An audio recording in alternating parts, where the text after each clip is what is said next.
Bum bum bum bum bum bum bum bum bum bum bum bum. The Peter Dislike Show. Bum bum bum bum bum bum bum. So apparently there is a market for what's called low background lead. It has to have below a certain amount of radioactivity. Now you might wonder, why would lead be radioactive? The problem is that a lot of lead forms from the decay of uranium, and straight out of the ground, lead will contain a trace amount of lead 209, lead 210. Lead 209 decays pretty quickly, but lead 210 has a half-life of 22.2 years. So the idea is to recover lead from ancient sources, right? Maybe they could just tear out the pipes in Flint, Michigan if they can replace them, right? That's probably a good source of low background lead. A bunch of that was probably installed decades ago, right? And apparently this stuff can go for a fortune because there's only a limited amount of it, right?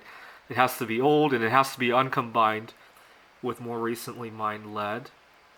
But why not use... Well, bismuth is slightly radioactive, but I think you would go well below this 20 becquerel, 20 disintegrations per second, basically, per kilogram. So bismuth has it has a trace amount of other isotopes. Let's see if we could find the list of isotopes. Isotopes of...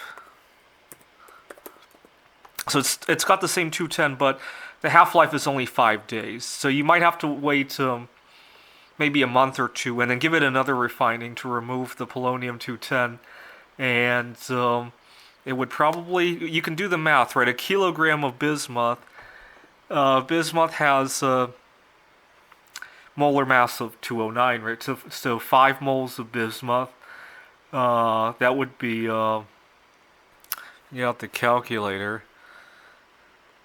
5 times 6 times 10 to the 23. That's how many atoms of bismuth there are in a kilogram.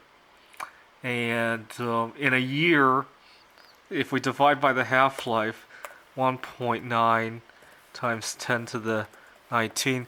So this is how many disintegrations you have per year, and then per day, and then per hour. Yeah, you would cut that limit, assuming you could remove all of the bismuth 210 and polonium 210 in the background amount, right? I think that's a lot easier than... in fact, in the process of making this, I probably accomplished that, because some of my bismuth took weeks to get here because of all the shipping delays, and then in the process of melting it, I probably separated bismuth from polonium, right? Polonium has a very volatile...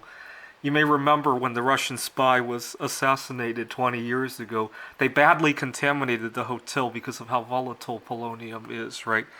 So I don't get why anybody would pay a fortune for this stuff. This is the Peter Dislike Show. Bum bum bum bum bum bum bum bum bum bum bum bum. The Peter Dislike Show. Bum bum bum bum bum bum bum.